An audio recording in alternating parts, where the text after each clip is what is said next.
அல்ஹம்துலில்லாஹ் அஷ்ஹது அல்லா இலாஹா இல்லல்லாஹ் வஹதஹு லா ஷரீக்க லஹு. அல்லாஹ்வோட மாபெரும் கிருபையால நம்ம வணக்கத்துக்குரியவர் அல்லாஹ் மட்டும்தான் அப்படின்னு நம்ம நம்பிக்கை கொண்டு இருக்கோம். இது அல்லாஹ் நம்ம மேல் புரிஞ்ச மாபெரும் கருணையா இருக்கு. அல்லாஹ்வோட மாபெரும் கருணையால நம்ம இறுதி வேதமான குர்ஆன் தான் மார்க்கத்தின் ஒரே மூலாதாரம். சட்ட திட்டங்கள், வழிகாட்டுதல், முந்திய வேதங்கள் எல்லாத்தையும் உள்ளடக்கியதா இந்த குர்ஆன் அல்லாஹ் நம்மளுக்கு கொடுத்துருக்காங்க. அது கணித ரீதியில உறுதிப்படுத்தப்பட்டு சான்று கொடுத்து அதை நம்ம தொட்டு உணர்ந்து எந்த டைம் வேணாலும் செக் பண்ணி பார்த்துக்கக்கூடிய சான்றா அல்லாஹ் நம்மளுக்கு மேல கருணை புரிஞ்சிருக்காங்க. இப்படிப்பட்ட அருள் கொடைக்கு அல்லாஹ்க்கு நம்ம நன்றி செலுத்திப்போம். நம்ம இன்ஷா அல்லாஹ் நம்மளோட ஃபோக்கஸ் ஃபுல்லா குர்ஆன் மட்டும்தான் அப்படின்னு அல்லாஹ் நம்மளுக்கு மார்க்கத்தை ரொம்ப எளிதாக்கி வச்சிருக்கிறதுனால அந்த குர்ஆன்ல இருந்து பல ரீதியான நம்ம சப்ஜெக்ட் எடுத்து நம்ம ஜும்மால பார்த்துக்கிட்டு வரோம். அதுல இன்ஷா அல்லாஹ் இன்னைக்கு குர்ஆன்ல இருந்து கேள்விகள். குர்ஆன்ல அல்லாஹ் மனிதர்கள் கிட்ட பல கேள்வி கேட்கிறாங்க. அந்த கேள்வி அல்லாஹ் எதுக்கு கேட்கிறாங்கன்னா அதப்படி நம்ம அந்த கேள்வியை உணர்ந்து நம்ம சிந்திக்கிறதுக்கும் சுய பரிசோதனை, நம்மளை நாமளே டெஸ்ட். அந்த கேள்வி அல்லாஹ் நம்ம கிட்ட கேட்கிற கேள்வி நம்மளுக்குள்ளேயே கேட்குது. அவ்வளோ கேள்வி இருக்கு, நிறைய கேள்வி இருக்கு. அதுல சில இதை நம்ம இன்ஷால்லா நம்ம பார்ப்போம். அந்த கேள்வியெல்லாம் நம்மளுக்குள்ளேயே கேட்டு நம்ம என்ன பதில் வச்சிருக்கோம் அப்படின்னு சொல்லிட்டு நம்மக்குள்ளேயே சுய பரிசோதனை செஞ்சுக்கின்னு அதுல ஏதாவது நம்ம தப்பான ஒரு இது இருந்துச்சுன்னா அதை நம்ம திருத்திக்கிறதுக்காகவும் அல்லாஹ் இந்த மாதிரி கேள்வி கேட்கிறாங்க. அதுல நம்ம இன்ஷால்லா சில கேள்வியை நம்ம இன்ஷால்லா நம்ம எடுத்து பார்ப்போம். அவுது பில்லாஹி மினஷ் ஷைத்தானிர் ரஜீம். பிஸ்மில்லாஹிர் ரஹ்மானிர் ரஹீம். ஃபர்ஸ்ட் நீங்கள் சிந்திக்க மாட்டீர்களா அப்படின்னு சொல்லிட்டு அல்லாஹ் குர்ஆன்ல பல இடத்துல சொல்லியிருக்காங்க. ஒவ்வொரு இன்ஃபர்மேஷனையும் சொல்லிட்டு நீங்க சிந்திக்க மாட்டீர்களா, நீங்க புரிந்து கொள்ளவில்லையா அப்படிலாம் கேட்டிருக்காங்க. அந்த இதுல ஒரு குர்ஆன்ல சொல்லும் போது, நீங்கள் வேதத்தை படித்து கொண்டிருந்த போதிலும் உங்களை மறந்துவிட்ட நிலையில் மக்கள் நன்னறியாளர்களாகும்படி நீங்கள் தூண்டுகின்றீர்களா, நீங்கள் புரிந்து கொள்ளவில்லையா அப்படின்னு சொல்லிட்டு கேட்கிறாங்க. இதுல ஃபர்ஸ்ட் நம்ம என்னன்னா நான் சொல்வதை நான் நடைமுறையில செய்யறேனா, கோவத்தை அடக்குங்க, அல்லது அளவுல மோசடி பண்ணாதங்க, அதுக்கப்புறம் நியாயமா இருங்க, பொய் சொல்லாதங்கலாம் நம்ம மற்றவங்களுக்கு அட்வைஸ் சொல்றோம், நம்ம பிள்ளைங்களுக்கு அட்வைஸ் சொல்றோம். அதை நம்ம கடைபிடிக்கிறோமா, அதை நம்ம வாழ்க்கையில பிராக்டிஸ்க்கு கொண்டு வந்துட்டோமா அப்படின்னு சொல்லிட்டு நம்மள பரிசீலிஞ்சு நமக்குள்ளேயே நம்ம பார்த்துக்கணும். ஆனா பிள்ளைங்களுக்கு நம்ம அவ்வளோ அறிவுரை சொல்றோம், அந்த இதெல்லாம் நம்ம கடைபிடிக்கிறோமா அப்படின்னு சொல்லிட்டு நம்ம டெஸ்ட் பண்ணி பார்த்துக்கணும்.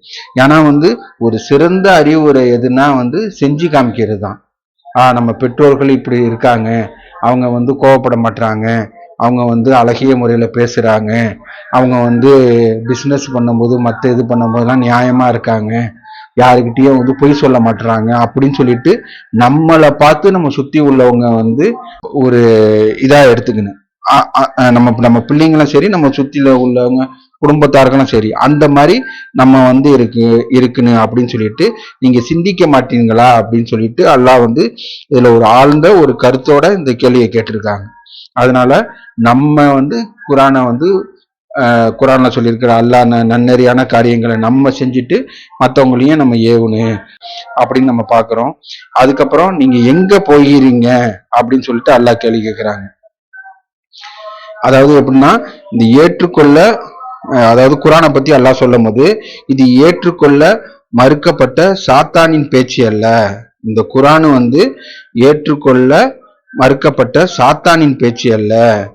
நீங்கள் எங்கு செல்கின்றீர்கள், இது மக்கள் அனைவருக்கும் உரிய தூது செய்தியாகும், நேரான செல்ல விரும்புவர்களுக்காக அப்படின்னு அல்லாஹ் நம்மளுக்கு ஒரு பெரிய ஒரு கேள்வியோட கேட்கிறாங்க. இங்கேருந்து எங்க செல்றாங்கன்னா இதை விட்டுட்டு நீங்க வேற எதை நீங்க தேடுறாங்க மார்க்க ஆதாரமா? இதே கேள்வியே அல்லாஹ் சூரா 6லயும் கேட்டிருக்காங்க. நான் முற்றிலும் விவரிக்கப்பட்டதா இந்த குர்ஆனை நம்ம வெளிப்படுத்தியிருக்கும் போது இதை தவிர்த்து வேற எதை நீங்க மார்க்க ஆதாரமா தேடுறாங்க அப்படின்னு சொல்லிட்டு அல்லாஹ் கேள்வி கேட்டிருக்காங்க.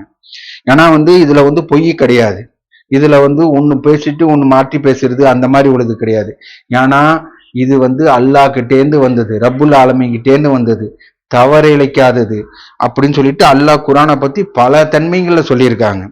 அதனால வந்து இதை தவிர்த்து வேற எதை நீங்க வந்து மார்க்க ஆதாரமா தேடுறங்க அப்படின்னு சொல்லியிருக்காங்க. இந்த வசனத்துல சொல்லும் போது இது மக்கள் அனைவருக்கான தூது செய்தி. இதை வந்து நம்ம ரொம்ப முக்கியமா எடுத்துக்கணும்.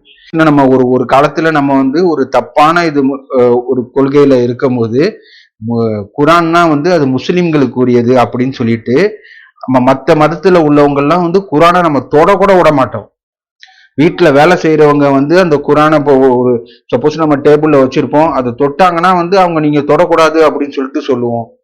அந்த மாதிரி வந்து குரான்னாலே வந்து ஒரு குறிப்பிட்டவங்களுக்கு சேர்ந்தது தான், அவங்க தான் தொடணும், அவங்க தான் படிக்கணும் அப்படின்னு சொல்லிவிட்டு நம்ம வந்து ஒரு ரெஸ்ட்ரிக்ஷன் பண்ணி வச்சிருந்தோம்.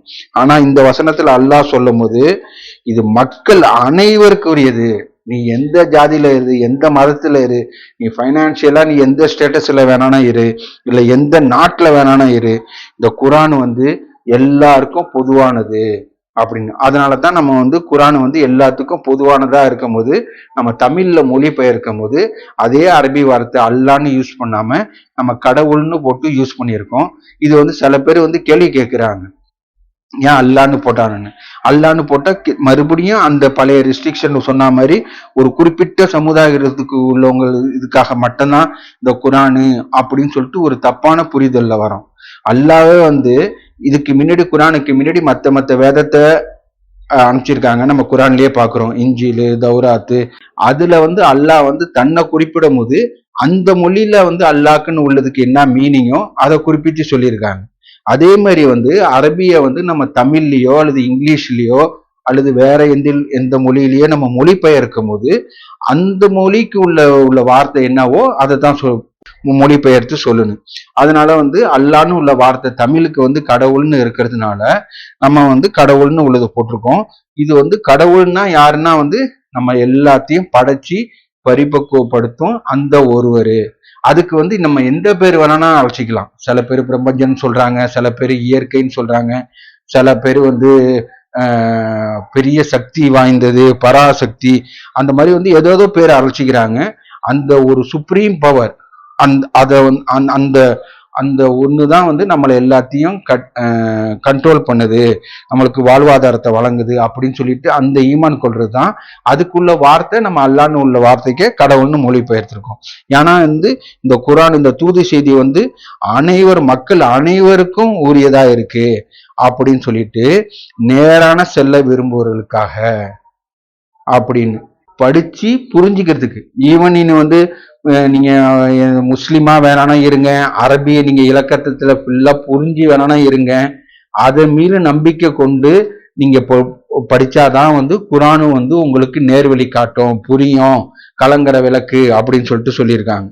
அந்த மாதிரி வந்து குரான் அல்லாஹ்கிட்டேன்னு அல்லாஹ் எனக்கு கொடுத்த வேதம், இதுல எப்படி நான் வாழணும், எப்படி நான் என்னோட வாழ்க்கையை அமைச்சிக்கணும் அப்படின்னு சொல்லிட்டு அல்லாஹ் கட்டளை கொடுத்துருக்காங்க அப்படின்னு சொல்லிட்டு நான் குரானை மட்டும் நான் படிச்சு அதை செயல்படுத்தும் போது அல்லாஹ் வந்து ஞானத்தை கொண்டு கொடலிச்சு அதை வந்து நேர்வழி காட்டுறாங்க. அதனால இது நேரான செல்ல விரும்புவோர்களுக்காக மக்கள் அனைவருக்கும் தூது செய்தி அப்படின்னு சொல்லிட்டு அல்லாஹ் சொல்லியிருக்காங்க. அதனால இந்த கேள்வியிலேருந்து நம்ம என்ன நம்மளே கேட்டு பார்த்துக்கணும்னா, என் வாழ்க்கையில் எந்த திசையில் நான் செல்றேன், உண்மையை நோக்கி நான் செல்றேனா, இல்லை இந்த உலக வாழ்க்கையிலே மூழ்கினவன் நான் செல்றேனா அப்படின்னு சொல்லிட்டு நாமளே வந்து நம்ம சோதிச்சு பார்த்துக்கணும். இப்போ என் வாழ்க்கையில நான் இன்னைக்கு எனக்கு வருமானம் வந்துருச்சு, ஜக்காத்து கொடுக்குறேன், எந்த அடிப்படையில நான் கொடுக்குறேன், அல்லாஹ் சொன்ன குரான்ல அடிப்படையில நான் கொடுக்குறேனா, இல்லை வேற யாரோ சொன்னாங்க அப்படி இல்லாட்டி சும்மா கையில கிடைக்கிறத எடுத்து கொடுத்துட்டு அந்த மாதிரி உள்ளது இருக்கனா, தொழுக எந்த மாதிரி நான் தொழுகிறேன், இந்த மாதிரி நான் வந்து நோன்பு வைக்கிறேன், யாரு சொல்லி நோன்பு வைக்கிறேன், அந்த மாதிரி சொல்லிட்டு எல்லாத்தையும் நம்ம சோர்ஸ் எல்லாம் வந்து குரான்ல இருக்கா அப்படின்னு சொல்லிட்டு நாமளே டெஸ்ட் பண்ணிக்கணும். ஆனா வந்து சைத்தானோட வேலை வந்து திசை திருப்பி விடுறதுதான். அதனால நாமளே நம்ம அது கேட்டுக்கணும், நான் எந்த வழியில போய்கிட்டு இருக்கேன், நான் கரெக்டான ரூட்ல தான் போறேனா அப்படின்னு. ஏன்னா சப்போஸ் நம்ம லாங் டிராவல் பண்ணும்போதெல்லாம் நம்ம அடிக்கடி நம்ம செக் பண்ணிப்போம், நம்ம கரெக்டான ரூட்ல தான் போறோமான்னு சொல்லிட்டு அங்க உள்ள அந்த போர்டெல்லாம், இந்த ரோட் சைட்ல இருக்கிற போர்டு எல்லாம் வச்சு நம்ம கரெக்டா தான் போறோமான்னு சொல்லிட்டு பார்த்துப்போம். அதே மாதிரிதான் நம்ம வாழ்க்கையிலையும் நம்ம வந்து கரெக்டா தான் போய்கிட்டு இருக்கோமா, நம்ம இந்த பிசினஸ் பண்றோம், இந்த மாதிரி நம்ம வியாபாரம் பண்றோம், இது கரெக்டா, இந்த மாதிரி நம்ம பேசுறோம், இந்த மாதிரி நம்ம நடந்துக்கிறோம், பிள்ளைங்கள்ட்டயோ இல்ல குடும்பத்துல உள்ளவங்கள்ட்டயோ நம்ம இந்த மாதிரி பேசுறோம், இது அல்லாஹ் சொன்ன முறைதானா அப்படின்னு சொல்லிட்டு ஒவ்வொரு ஸ்டேஜ்லயும் நம்மளை நாமளே நம்ம கேள்வி கேட்டுக்கணும். அப்பதான் நம்மளுக்கு அதுக்குதான் அல்லாஹ் குரான்ல இந்த மாதிரி பல கேள்வி இருக்கு. அந்த கேள்விலாம் நம்ம அவ்வளோ பெரிய லிஸ்ட் இருக்கு. நம்ம சாட் ஜிபிடிலே நீங்க போடும்போது கொஸ்டின்ஸ் ஃப்ரம் குரான்னு போட்டாலே அவ்வளோ பெரிய லிஸ்ட் வருது.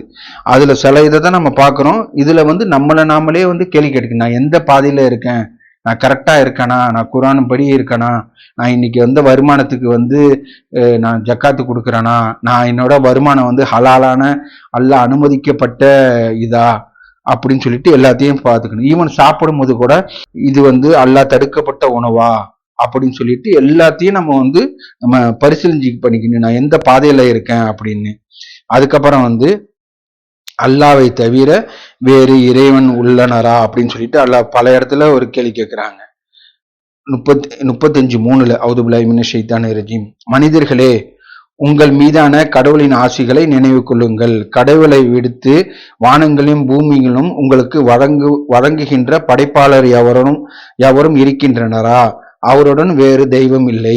நீங்கள் எவ்வாறு வழி பிசிக்கிட முடியும், வழி தவற செல்ல முடியும் அப்படின்னு சொல்லிட்டு கேட்டிருக்காங்க. நம்ம வாழ்வாதாரம் எல்லாத்தையும் வழங்கக்கூடியவங்க அல்லாதான். அல்லாவை சார்ந்துராம யாருக்கும் எந்த சக்தியும் இல்லை.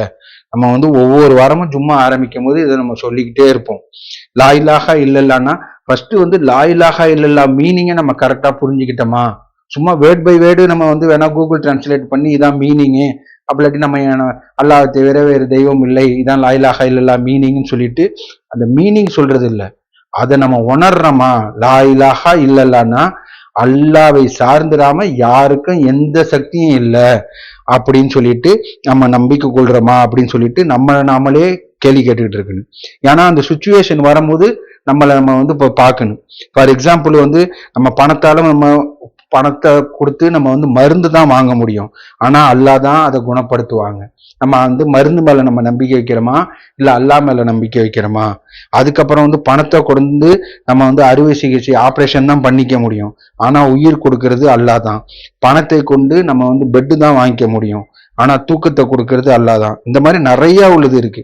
பணத்தை கொண்டு வீட்டை வாங்க முடியும். ஆனா நிம்மதி கொடுக்கறது அல்லாஹ் தான். பணத்தை கொண்டு கடியாரத்தை வாங்க முடியும், நேரத்தை கொடுக்கறது அல்லாஹ் தான். புத்தகத்தை வாங்க முடியும், அதுல உள்ள புரிதலை கொடுக்கறது அல்லாஹ் தான். பணத்தை கொண்டு பூட்டோ இல்லை மற்ற செக்யூரிட்டி ஐட்டம்ஸோ வாங்கிக்க முடியும். ஆனா பாதுகாப்பு கொடுக்கறது அல்லாஹ் தான். பொழுதுபோக்கை வாங்கிக்க முடியும், மகிழ்ச்சியை கொடுக்கறது அல்லாஹ் தான். பழங்களும் மற்ற உணவு வகையெல்லாம் வாங்கிக்க முடியும், ஆனா அதுக்கு சுவை கொடுக்கறது அல்லாஹ் தான். இந்த மாதிரி எல்லாமும் அல்லாவை சார்ந்து தான் இருக்கு. அதுக்கப்புறம் பணத்தை கொண்டு நம்ம டிசைனா நம்ம பாதுகாப்புக்கு நம்ம ஆடைகளை வாங்கிக்க முடியும். ஆனா கண்ணியத்தை கொடுக்கறது அல்லாஹ் தான்.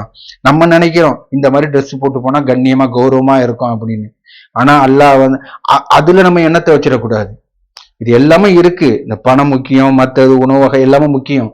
நம்ம எங்க நம்ம சைட்ல நம்ம நம்பிக்கையை வைக்கிறோம் அப்படின்னு. ஒரு ஆடை போட்டுட்டு இந்த ஆடை தான் எனக்கு கௌரவம் கொடுக்குதுன்னு சொல்லிவிட்டு அந்த ஆடை மேல நம்ம ஃபுல் இதையும் வச்சிருக்க கூடாது. இந்த ஆடை மூலியமா அல்லாஹ் எனக்கு கண்ணியத்தை கொடுக்குறாங்க, கௌரவத்தை கொடுக்குறாங்க அப்படின்னு சொல்லிட்டு சொல்லியிருக்காங்க. அல்லாஹ் இந்த ஆடையை பற்றி சொல்லும் போது, பெண்களுக்கு சொல்லும் போது அல்லாஹ் உங்க ஆடையை நீளப்படுத்திங்க, நீங்க நம்பிக்கையாளர்களான பெண்ணுன்னு அடையாளம் கண்டு கொள்ளப்படுவாங்க. உங்களை மற்றவங்க அந்த வசனம் எப்படி வரனா, உங்களை அதாவது கிண்டல் பண்றதுல இருந்து நீங்க தவிர்த்துப்பீங்க அப்படின்னு. ஏன்னா இப்போ உள்ள சுச்சுவேஷன்ல மாடர்ன் லைஃப்ல அது ஒரு பெண்கள் பாதுகாப்புன்னு உள்ளது ரொம்ப கேள்விக்குறியா இருக்கு. அதுக்கு அல்லாஹ் சொல்யூஷன் சொல்லியிருக்காங்க. நம்ம எந்த சைட்ல இருக்கோம்? நம்ம முன்னாடி உள்ள கொஸ்டின் கேட்ட மாதிரி தான், நீ எந்த இதுல இருக்க? அல்லாஹ் சொன்ன மாதிரி ட்ரெஸ் போடுறியா?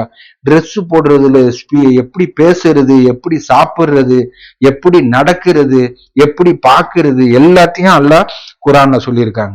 இந்த குரானை விட்டுவிட்டு நம்ம வேற வழியில போய் நம்ம தேடும் போது நம்மளுக்கு எல்லாமே நஷ்டமா நடக்குது. அந்த மாதிரி பணத்தை கொண்டு ஆயுதம் எமுட்டு வேணா வாங்கிக்கலாம், ஆனா வெற்றியை வழங்குறது அல்லாஹ் தான். அதுக்கப்புறம் பணத்தை கொண்டு எமுட்டு கூட்ட வேணாலும் கூட்டிக்கலாம், அன்பை தரது அல்லாஹ் தான். பணத்தை கொண்டு பிள்ளைங்களுக்கு எமுட்டு பரிசு வேணாம்னா வாங்கலாம், ஆனா அதுக்கு மகிழ்ச்சி தர்றது அல்லாதான். இந்த மாதிரி எல்லாமோத்துலயும் அல்லாவை சார்ந்துதான் இருக்கு. நம்ம ஒரு gift கொடுத்தா பிள்ளைங்க பரிசு, அதாவது பரிசு கொடுத்தா பிள்ளைங்க மகிழ்ச்சி ஆயிடுவாங்க அப்படின்னு சொல்லிவிட்டு நம்ம எண்ணத்தை எதுல வைக்கிறோம் அப்படின்னு சொல்லிட்டு பார்க்கணும். அது மூலியமா அல்லாஹ் மகிழ்ச்சி கொடுக்குறாங்க. அந்த மகிழ்ச்சி கொடுக்கறது அல்லாதான். இவன் பெரிய பெரிய gift கொடுத்தாலும் மகிழ்ச்சி இல்லாம போறதுன்னு நம்ம பார்த்துருக்கோம். இந்த மாதிரி ஒவ்வொரு விஷயமும், அதே மாதிரி நான் பெரிய ஹாஸ்பிட்டலு இருக்கத்திலேயே பெஸ்ட் டாக்டர்கிட்ட நான் ட்ரீட்மெண்ட் எடுக்கிறேன்னு சொன்னா உயிர் காப்பாத்திட முடியுமா? அதுக்கு இது இருக்கா? ஏன்னா எல்லாமே வழங்கக்கூடியவங்க அல்லாதான். அதனால அல்லாவை சார்ந்திராம எந்த மருந்துக்கோ, எந்த டாக்டருக்கோ, எந்த பொருளுக்கோ, எந்த பேங்க் பேலன்ஸுக்கோ, எந்த சொத்துக்கோ எந்த பவனும் இல்லை, அல்லாவை சார்ந்துதான் எல்லாத்துக்கும் இருக்கு அப்படின்னு உள்ளதை நம்ம பார்க்கிறோம். இன்ஷா அல்லாஹ் தொடர்ந்து பார்ப்போம். ஆதியில செஞ்ச பாவத்துக்கு பாவமன்னிப்பு கேட்போம். அல்ஹம்துலில்லாஹ், அஷ்ஹது அல்லா இலாஹ இல்லல்லாஹ் வஹதஹு லா ஷரீக லஹு. இப்ப குர்ஆன்ல அல்லாஹ் நம்மகிட்ட நிறைய கேள்வி கேட்டிருக்காங்க. அதை சில இதை நம்ம இன்ஷா அல்லாஹ் பார்த்துக்கிட்டு வரோம். இதுல ரொம்ப ஒரு முக்கியமானது, உங்களுடைய இரட்சகரின் அற்புதங்களில் எதனை உங்களால் மறுக்க இயலும்? சூரா அர் ரஹ்மான்ல பபியி ஆலாயி ரப்பிக்குமா துகத்திபா அப்படின்னு சொல்லிட்டு பல டைம் அல்லாஹ் இதே கொஸ்டினே திரும்பி திரும்பி கேட்கிறாங்க. ஏன்னா பல கொஸ்டின் பல டைம் ஒரே கொஸ்டின்ல கேட்கறதுனால நம்ம ஜஸ்ட் சும்மா வாசிச்சுக்கிட்டு போறது இல்லை. வாசிக்கிறதுக்கு ஈஸியா இருக்கு, ஒரு வசனத்துக்கு ஒரு வசனம் இடையில இது இருக்கு, ஸ்பீடா வாசிச்சுட்டு போலான்னு சொல்லிட்டு சும்மா வாசிக்கிறதுக்கு நம்ம அதை பயன்படுத்தக்கூடாது. அதுல அத்தனை வாட்டியும் ஒவ்வொரு வசனத்துக்கும் இடையில இந்த கேள்வி கேட்கறதுனால நம்ம அதை நம்ம சிந்திச்சு பாக்குறோமா, அந்த கொஸ்டினுக்கு நம்ம இம்பார்ட்டன்ட் கொடுத்துருக்கோமா, என்னைக்காவது அந்த கொஸ்டினுக்கு நம்ம பதில் நம்மளே தேடி இருக்கோமா? அந்த கொஸ்டின் அல்லாஹ் பல டைம் குர்ஆன்ல அந்த வசனத்தை கேட்டிருக்காங்க. என்னைக்காவது பதில் நம்ம தேடி இருக்கோமா? இப்போ ஒரு நார்மலா ஏதாவது ஒரு சும்மா ஒரு பொதுவா ஒரு கொஸ்டின் கேட்டாங்கன்னா அது நம்மளுக்குள்ளேயே ஆன்சர் சொல்லி பார்த்துப்போம். இந்த கொஸ்டினுக்கு நம்ம ஆன்சர் சொல்லி பார்த்துருக்கோமா அப்படின்னு சொல்லிட்டு நம்மளே பரிசீலிச்சுக்கணும். ஏன்னா அல்லாஹ்வோட அற்புதங்கள் அவ்வளோ இருக்கு நம்மளுக்குள்ளேயே. அதாவது கண்கள் அல்லாஹ்வோட பெரிய அருள், பெரிய அற்புதம், அப்புறம் சுவாசம், அதுக்கப்புறம் உணவு, எல்லாத்துக்கும் மேல வழிகாட்டுதல், அல்லாஹ்வோட அற்புதம், எவ்வளவு பெரிய அருள், அது வழிகாட்டுதல் அல்லாஹ் நம்மளுக்கு வழங்கினது. அதனால நம்ம எல்லாத்துக்கும் நன்றியோடு இருக்கமா அப்படின்னு சொல்லிட்டு நம்ம பார்க்கணும். நம்ம குர்ஆன் கிளாஸ்ல இப்போ சமீபத்துல இந்த உடம்புல உள்ள ஒவ்வொரு பகுதியை பத்தி நம்மளுக்கு குர்ஆன் கிளாஸ்ல விளக்கிட்டு வராங்க. அதுல ஒண்ணு விளக்கும் போது அன்னைக்கு ஒரு உணவு எப்படி செரிமானம் ஆகுது அப்படின்னு உள்ளதுக்கு ஒரு பெரிய ஒரு ஃபேக்டரியில இருக்குல்ல, ஒவ்வொரு டிபார்ட்மெண்ட்டும் அந்தந்த வேலையை கரெக்டா பண்ணி முடிக்கணும். ஒரு டிபார்ட்மெண்ட் பண்ணி முடிச்சு அதை அடுத்த டிபார்ட்மெண்ட்டுக்கு அனுப்போம். அவங்க ஒரு ஸ்டேஜ் முடிச்சுட்டு அடுத்த டிபார்ட்மெண்ட்டுக்கு அனுப்புவாங்க. இந்த மாதிரி ஒரு 10-15 டிபார்ட்மெண்ட்டுக்கு முடிஞ்ச பிறகுதான் அந்த ப்ராடக்ட் கரெக்டா வெளியில வரும். அதை விட பல மடங்கு உள்ளது நம்ம உடம்பு அந்த மாதிரி இருக்கு. நம்ம இப்ப நைட்ல நம்மளுக்கு என்னென்னமோ நம்ம சாப்பிட்டுட்டு அப்படியே படுக்கிறோம். நாளை காலையில அல்லாஹ்வோட அருளால எல்லாமே கிளியர் ஆகி இதாகுது. கரெக்டா நம்ம சாப்பிடுற உணவுல இருந்து எந்த சத்து எங்க போகணும், அது ஏதாவது வேஸ்டா ஜங்க் ஃபுட் இருந்துச்சுன்னா அதை எப்படி வெளியேற்றணும், எல்லாமே ஒரு ப்ராப்பரா நடக்குது. இப்போ ஒரு நைட்ல ஒரு ஃபேக்டரி நடக்குதுன்னா எவ்வளவு மிஷினு, எவ்வளவு பவரு, எவ்வளவு மேன் பவரு, எவ்வளவு மிஷினரி, அதெல்லாம் வேணும். அதை விட தாண்டி நம்ம உடம்பு அதை செஞ்சுக்கிட்டு இருக்கு. இது ஒரு டிபார்ட்மெண்ட் நினைச்சு பார்க்கும் போது இப்படிப்பட்ட அருள் கொடைக்கு அல்லாஹ்க்கு நம்ம நன்றி செலுத்துறோமா? ஏன்னா இது இடையில ஒரு 10 டிபார்ட்மெண்ட் தாண்டி வர்றதுல இடையில ஏதாவது ஒண்ணு கொஞ்சம் லீவ் எடுத்தா மாதிரி கொஞ்சம் வேலை செய்யலைன்னா அந்த சைக்கிள் விட்டு போயிடும். எல்லாமும் பர்ஃபெக்டா நடக்குது. அந்த அளவுக்கு அல்லாஹ் நம்மளுக்கு அற்புதத்தை கொடுத்திருக்காங்க. இந்த மாதிரி இரட்சகரின் அற்புதங்களை எதனா உங்களால மறுக்க முடியும்? இப்படிப்பட்ட அற்புதத்தை நம்மளால மறுக்க முடியுமா? அதுக்கப்புறம் நம்மளுக்கு கிடைச்ச வழிகாட்டுதல், அது ஒரு பெரிய அற்புதம். வழிகாட்டுதல் நம்ம கொஞ்ச நாளைக்கு முன்னாடிலாம் எது வழிகாட்டுதல்னு தெரியாம இருந்துச்சு. நம்ம ஊர்ல உள்ள பள்ளிவாசலுக்கு போனா அவங்க ஒரு மாதிரி சொல்றாங்க. ஒரு 4 தெரு தள்ளி இன்னொரு பள்ளிவாசல் இருக்கு, அங்க போனா அவங்க சொன்னதெல்லாம் தப்பு, இதுதான் கரெக்ட்னு சொல்லிட்டு இவங்க ஒரு செட் ஆஃப் புக்கு கொடுக்குறாங்க. சரின்னு சொல்லிவிட்டு பக்கத்துல ஒரு ஊருக்கு போனோம்னா அங்க வேற மாதிரி சொல்லி கொடுக்குறாங்க. அவங்கலாம் ஹனஃபி, இங்க வந்து சாஃபி ஹதீஸ் இங்க இருக்கு, இதை நீங்க பின்பற்றுங்கன்னு சொல்லிட்டு அவங்க ஒரு செட்டாக கொடுக்குறாங்க. சரின்னு சொல்லிட்டு வேற நாட்டுக்கு போனோம்னா அவங்கலாம் வந்து ஷியா, நம்ம வந்து சுன்னி அப்படின்னு சொல்லிட்டு அவங்க வேற செட் ஆஃப் புக்கை கொடுத்துட்டு இதை பின்பற்றுங்க அப்படின்னு சொல்லிட்டு பார்க்குற இடம் பூரா வந்து அவங்க தப்பு இவங்க தப்புன்னு சொல்லிட்டு ஆளுக்கு ஆளு வேற வேற புக்கு கொடுக்குறாங்க.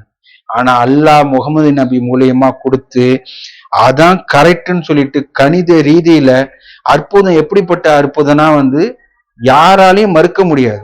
இப்ப மறுக்கிறவங்க எல்லாம் வந்து சோதிச்சு பார்க்காம மறுக்கிறவங்க. 19ன்னு சொன்னாலே வந்து சில பேர் கிண்டல் பண்றாங்க, சில பேர் வந்து தப்புன்னு சொல்றாங்க. தப்புன்னு சொல்றதுக்கு ஆதாரம் காமிங்க. நான் 1 1 3ன்னு சொன்னேன்னா அது வந்து தப்புன்னு சொல்லிவிட்டு எங்க வேணாலும் போய் சொல்லலாம்.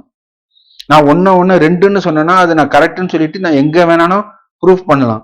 அந்த மாதிரி வந்து இது தொட்டு பார்க்கக்கூடிய இது அதை வந்து அல்லாஹ் வந்து இறுதி விதமான கணிதத்தை இறுதி விதமான குரானை வந்து கணிதத்துல கொடுத்துருக்காங்க. கணிதம்னு அது மேக்ஸ் வந்து என்னன்னா வந்து அது யூனிவர்சல் லாங்குவேஜ். அது வந்து உலகம் ஃபுல்லா இதான் கணக்கு. இது வந்து மொழின்னு சொன்னா கூட அந்த மொழிக்கு வந்து இப்படி ஒரு அர்த்தம் இருக்கு, அப்படி ஒரு அர்த்தம் இருக்கு, நான் வந்து இந்த அர்த்தத்துல சொல்றேன், நீ அந்த அர்த்தத்துல சொல்ற அப்படின்னு சொல்லிட்டு ஏதாவது வந்து மாத்தி பேசிடுவாங்க. இது மேக்ஸ் வந்து யாரு வேணாலும் எப்போ வேணாலும் சரி செஞ்சுக்கலாம். அதுல வந்து மிஸ்டேக்கே பண்ண முடியாது. சரி செஞ்சுக்கலாம்னா சரி பார்த்துக்கலாம், யாரு வேணாலும் எப்போ வேணாலும் சரி பார்த்துக்கலாம். அதுல வந்து மிஸ்டேக் பண்ண முடியாது. மிஸ்டேக் இருந்துச்சுன்னா ஈஸியா நம்ம கண்டுபிடிச்சிடலாம். அப்படிப்பட்ட கணிதத்துல அல்லாஹ் வந்து குரான்ல வந்து அப்படிப்பட்ட கணிதத்தை வச்சு அற்புதத்தை காமிச்சிருக்காங்க. அதுல நம்ம உணர்ந்து நம்ம வந்து அருள் பெறணும். அதுதான் வந்து நம்ம எந்த செயல்ல இருக்கோம் அப்படின்னு சொல்லிட்டு இந்த கேள்வியும் இது பொருந்தும்.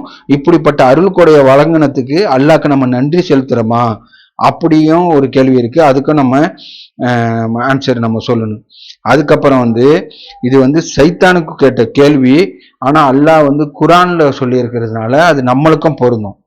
சைத்தானுக்கு கேட்ட கேள்வி வந்து நீ ஏன் வந்து ஈகோ கொள்ற, அல்லாஹ் ஒரு கட்டளை இட்டிருக்காங்க, அந்த கட்டளையை சைத்தான் வந்து மறுத்துட்டான். என்ன கட்டளைன்னு நம்ம எல்லாருக்கும் தெரியும். ஆதம் நபிக்கு அதாவது சஜிதா, ஆதமுக்கு வந்து அல்லாஹ் வந்து சஜிதா செய்ய சொன்னாங்க. சைத்தான் வந்து மறுத்துட்டான். அல்லாஹ் சொன்ன கட்டளைய மாட்டேன்னு மறுத்துட்டான். ஆனா இதே எண்ணத்தை வந்து நம்ம கொண்டிருக்கோமான்னு சொல்லிட்டு நம்மளுக்குள்ள கேள்வி கேட்குது. அல்லாஹ் ஒரு கட்டளை போட்டிருக்காங்கல்ல, தொழுகையில என்ன தவிர்த்து வேற யாரையும் அழைக்காதங்க, இது வந்து அல்லாஹ்வோட கட்டளை. அதுக்கப்புறம் வருமானம் என்னைக்கு வருதோ அன்னைக்கு அதுக்குரிய ஜக்காத்தை எடுத்து வச்சிருங்க, கொடுத்துருங்க அப்படின்னு ஒரு கட்டளை.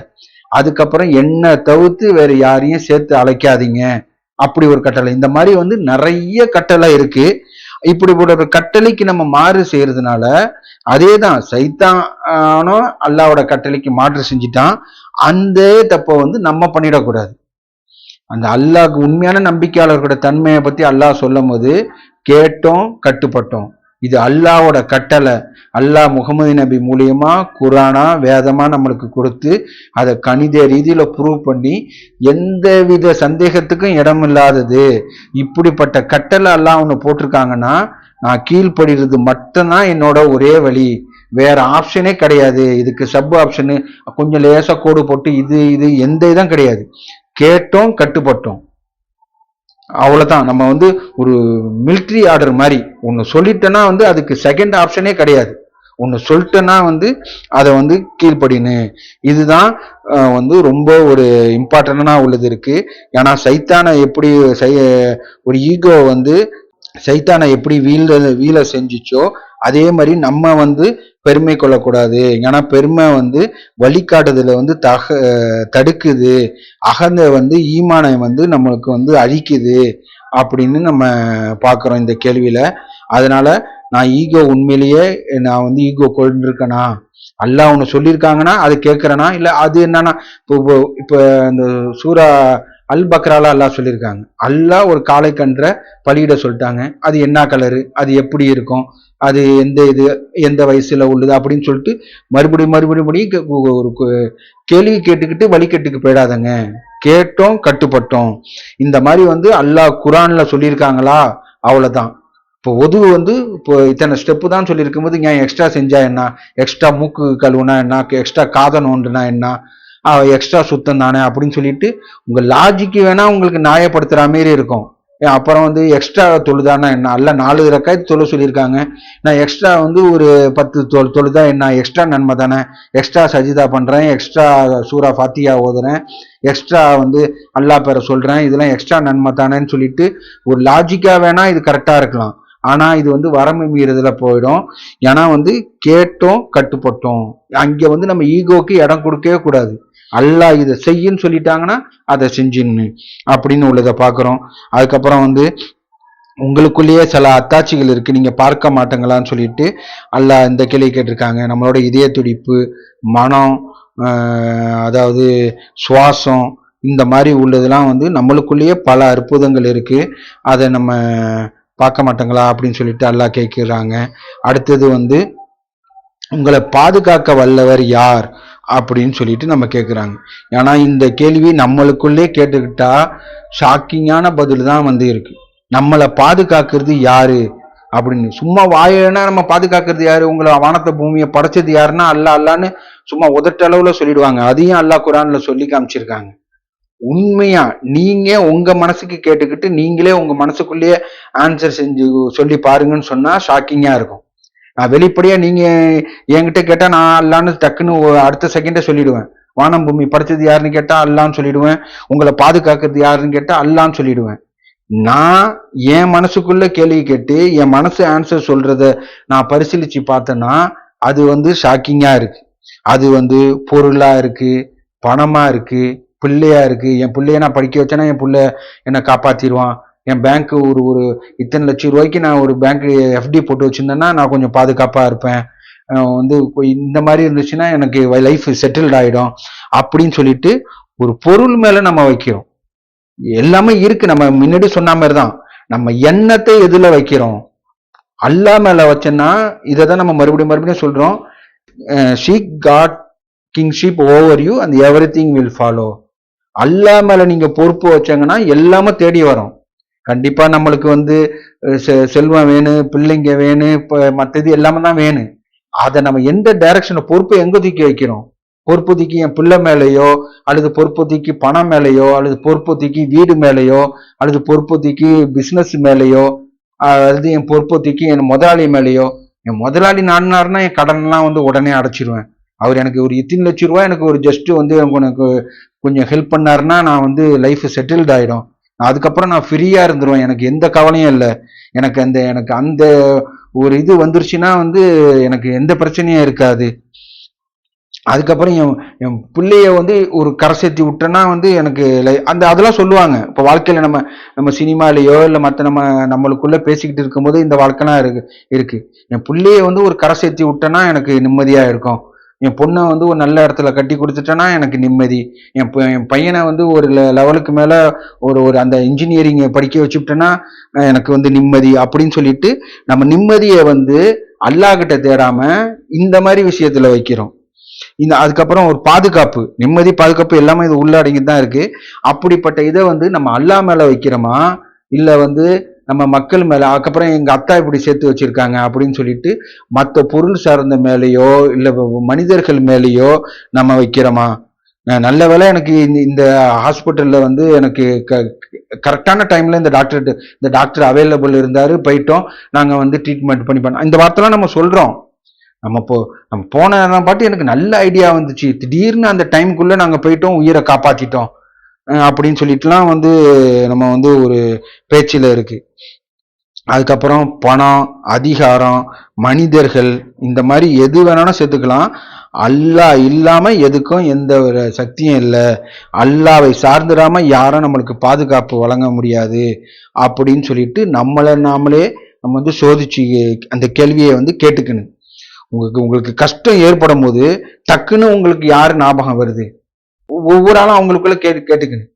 டக்குன்னு நம்மளுக்கு ஞாபகம் எங்க போகுது அப்படின்னு சொல்லிட்டு நம்ம பார்க்கணும். டக்குன்னு நம்மளுக்கு ஒரு கஷ்டம் வரும்போது அந்த டக்குன்னு நம்மளுக்கு யார் ஞாபகம் வருது அப்படின்னு ஃபர்ஸ்ட் அந்த ப்ரையாரிட்டி அல்லாஹ் ஞாபகம் வருன்னு, அல்லாஹ் மூலியமா மற்றவங்க அதாவது அல்லாஹ் வந்து மற்றவங்க மூலியமா நம்மளுக்கு ஹெல்ப் பண்ணுவாங்க. ஆனா ப்ரியாரிட்டி நம்ம அல்லாஹ் மேல வைக்கணும். இந்த கேள்வியை நம்மளுக்குள்ள கேள்வி கேட்டுக்கிட்டு இருந்தா இந்த மாதிரி நிறைய கொஸ்டின் அல்லாஹ் நம்மளுக்கு கேட்டிருக்காங்க. அதை நம்மளுக்குள்ளேயே கேள்வி கேட்டு பார்க்கும்போது பெரிய ஷாக்கிங்கா இருக்கு. இதை சுய பரிசோதனை செஞ்சு திருத்திக்கிறதுக்காக தான் அல்லாஹ் இத்தனை கேள்வியை கேட்டிருக்காங்க. அல்லாஹ்க்கு பதில் தெரியாம நம்ம கிட்ட இந்த கேள்வியை கேட்கல. நீங்க சிந்திங்க, இம்முட்டு கேள்வி கேட்டிருக்கேன் அப்படின்னு. இந்த மாதிரி எக்கச்சக்கமான கேள்வி இருக்கு. நீங்க ஏன் திரும்பி செல்றங்க அப்படின்னு சொல்லிட்டு கேட்டிருக்காங்க. ஏன்னா உங்களுக்கு வழிகாட்டுதலையும் புரிந்து கொள்ளதையும் வழங்குறதுக்காக இந்த குரானை கொடுத்துருக்கேன். இதை விட்டுட்டு நீங்க வேற எதை நீங்க தேடுறங்க அப்படின்னு சொல்லிட்டு அதுக்கப்புறம் 300 கேள்வி இது கேட்டிருக்காங்க. நன்மைக்குரிய வெகுமதி நன்மையை தவிர வேற எதுவும் உண்டா? இது எல்லாம் கேள்வி கேட்கிறாங்க நம்மளுக்கு. நன்மைக்குரிய வெகுமதி நன்மையை தவிர வேற எதுவும் உண்டா அப்படின்னு கேட்கிறாங்க. நீங்க பதில் சொல்லுங்கன்னு கேட்கிறாங்க. இப்ப நம்மளுக்குள்ளேயே நம்ம பதில் சொல்லி பாத்துக்கணும். அப்பனா ஒரு நன்மை செஞ்சோன்னா அது தீமை நடக்கும்னு நம்ம நினைச்சோன்னா நம்ம புத்தியில கோளாறு. நீ உண்மையெல்லாம் செஞ்சனா பொழைக்க முடியாது, நீ நேர்மையெல்லாம் பிசினஸ் பண்ணனா முன்னேற முடியாது. இதெல்லாம் நம்ம ஒரு அன்றாட நம்மளுக்கு மத்தவங்க சொல்ற அட்வைஸா இருக்கு. கொஞ்சம் அப்படி இப்படிதான் இருந்துக்குன்னு, நீ நேர்மையெல்லாம் இருந்தனா இந்த காரியம்லாம் உன்னால சாதிக்க முடியாது அப்படின்னு. ஆனா நன்மை செஞ்சன்னா என்ன நடக்குதோ அது நன்மையா தான் இருக்கும். ஏன்னா இது அல்லாவோட வாக்குறுதி. இந்த அரசியல்வாதியோட வாக்குறுதியோ இல்ல ப்ராடக்டோட கம்பெனியோட வாக்குறுதியோ கிடையாது. அல்லாவோட வாக்குறுதி நன்மையை செஞ்ச நன்மைக்குரிய வெகுமதி நன்மைன்னு சொல்லிட்டு அல்லாஹ் பல வகை இடத்துல சொல்லியிருக்காங்க. இந்த இடத்துல நீங்க சொல்லுங்கன்னு சொல்லிட்டு அல்லாஹ் நம்ம கிட்ட கேட்கிறாங்க. நன்மையை செஞ்சவங்களுக்கு நன்மை நடக்கிறத விட வேற ஏதாவது நடக்குமா அப்படின்னு கேட்கிறாங்க. இப்ப நம்ம பதில் சொல்லணும். நான் நன்மை செஞ்சவங்களுக்கு கெட்டது தான் நடக்கும், அவங்களால வாழ்க்கை முன்னேற முடியாது, அவங்களால வெற்றி பெற முடியாதுன்னு அப்படி சொல்லிட்டேன்னா என் புத்தியில தான் கோளாறு அப்படின்னு சொல்லிட்டு புரிஞ்சுக்கணும். ஆனா நன்மை செஞ்சாங்கன்னா நன்மை தான் வரும், என்ன நடந்தானா அது நன்மை தான் அப்படின்னு சொல்லிட்டு அல்லாஹ் இதுல ஒரு பெரிய ஆழமான கேள்வி கேட்டிருக்காங்க. நன்மைக்குரிய வெகுமதி நன்மையை தவிர வேற எதுவும் உண்டா? 55வது சூறால 60வது வசனத்துல கேட்கிறாங்க. அதனால இந்த நன்மை செஞ்சனா இந்த உலகம் நம்மளுக்கு பர்ஃபெக்ட் ஹாப்பினஸ், பீஸ்ஃபுல்லான அமைதிகரமா இருக்கும், மறுமையில மகத்தான வெற்றி இருக்கு அப்படின்னு சொல்லிட்டு சொல்லியிருக்காங்க. அதனால நன்மை செஞ்சா நன்மை தான் வளரும். மாங்காய் வச்சாங்கன்னா மாமரம் தான் காய்க்கும். அதே மாதிரி ஆரஞ்சை புழிஞ்சாங்கன்னா ஆரஞ்சு ஜூஸ் தான் வரும். அந்த மாதிரி நீங்க நன்மை செஞ்சீங்கன்னா உங்களுக்கு நன்மை தான் வரும். கெட்டது வரன்னு உங்க ஈகோவோ இல்ல உங்க ஆள் மனதுல ஒரு எண்ணமோ அது இருந்துச்சுன்னா அது கோளாறு உங்கள்கிட்ட தான் இருக்கு, நம்ம கிட்ட தான் கோளாறு இருக்கு. அதை நம்ம கரெக்ட் பண்ணிக்கணும். உண்மையை சொன்னா நல்லதுதான் நடக்கும் அப்படின்னு உள்ளத நம்ம புரிஞ்சுக்கிறோம். அதனால இந்த மாதிரி நிறைய கேள்வி இருக்கு.